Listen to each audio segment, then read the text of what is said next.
Do you fucking suck at Minecraft?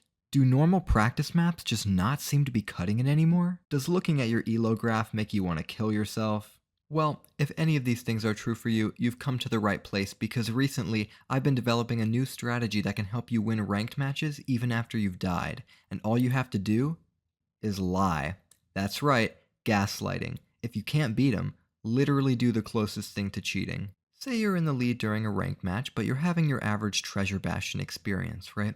A piglin hits you off the bridge, you fall into the lava, boom, 9/11. Except it's not 9/11. You see, ranked has this neat little feature where you can chat with your opponent. So in this situation, because I have the advantage of being in the lead, I can easily just lie to them by telling them, for instance, that the bastion is a lava housing when in reality it's a treasure. If they are convinced, they'll likely accept a seed change or draw request and will have thus been gaslit. Now I know what you must be thinking, wouldn't that excuse only work if you were to die in the bastion? What about all the other splits during a run, and more importantly, what about all the other possible excuses? Well, today we're going to be answering these questions and finally uncovering what the best way to gaslight your opponent is.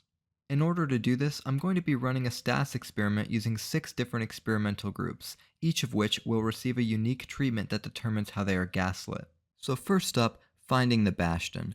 This one's rather easy. You simply need to moonlight as somebody who was born in Latin America and just inform your opponent that your spawn was unplayable. Next up, for the bastion split itself, as I mentioned earlier, you can always resort to claiming that it's a lava housing and, much like any Twitch rivals hosted here on out, nobody's going to want to play that. Moving on to the fortress, your best bet here is going to be to claim that it's either entirely buried in a wall and therefore too difficult to locate the spawners, or just that the spawners themselves are corrupted. Similarly, if you die while navigating the stronghold, you can either make the case that the portal room was too difficult to find, or that the portal itself was fossil or ruin portal corrupted.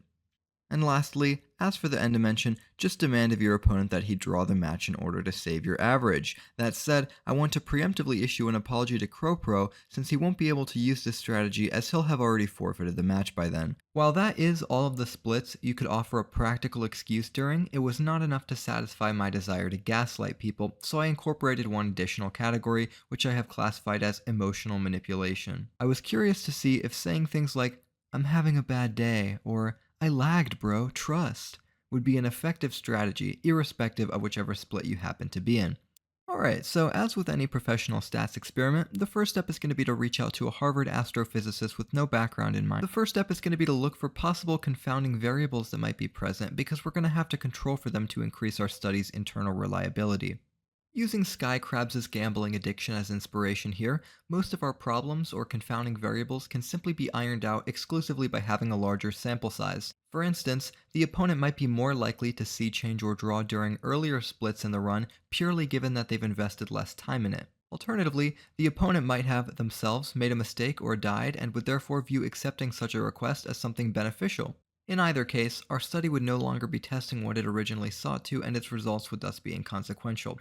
As I said though, hopefully increasing the sample size limits the effects of these potential issues, but then again, I'm not getting paid for any of this shit, so just like with my problems in real life, I'm gonna pretend that ignoring them will make them go away.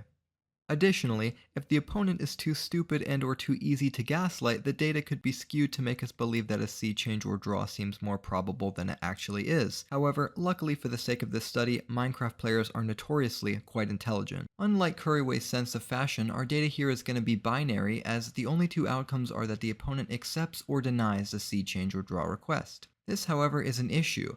Almost all formal stats tests use means to compare groups, so we need to somehow collect this data numerically.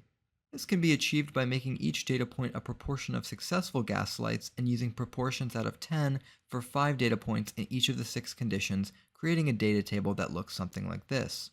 But wait a minute.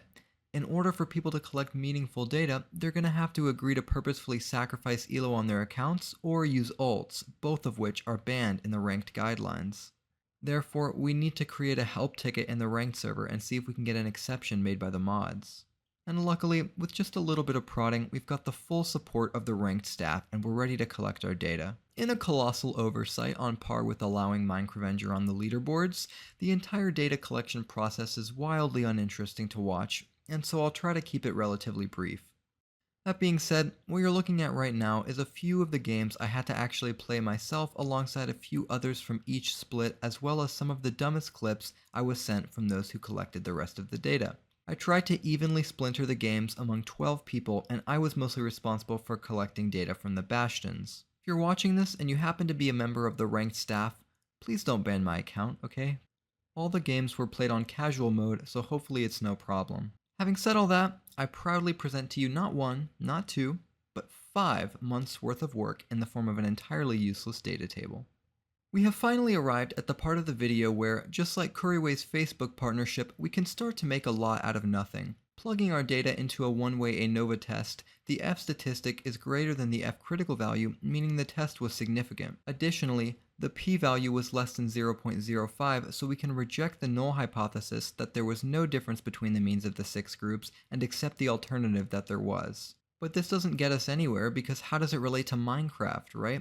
We still have to discover which splits are significantly different from one another, not just that a difference exists. To do this, I ran some post hoc tests using a Bonferroni corrected alpha level to control for false positives as a result of the high quantity of student t-tests. What exactly does that mean? Don't worry about it, it doesn't make any sense anyways.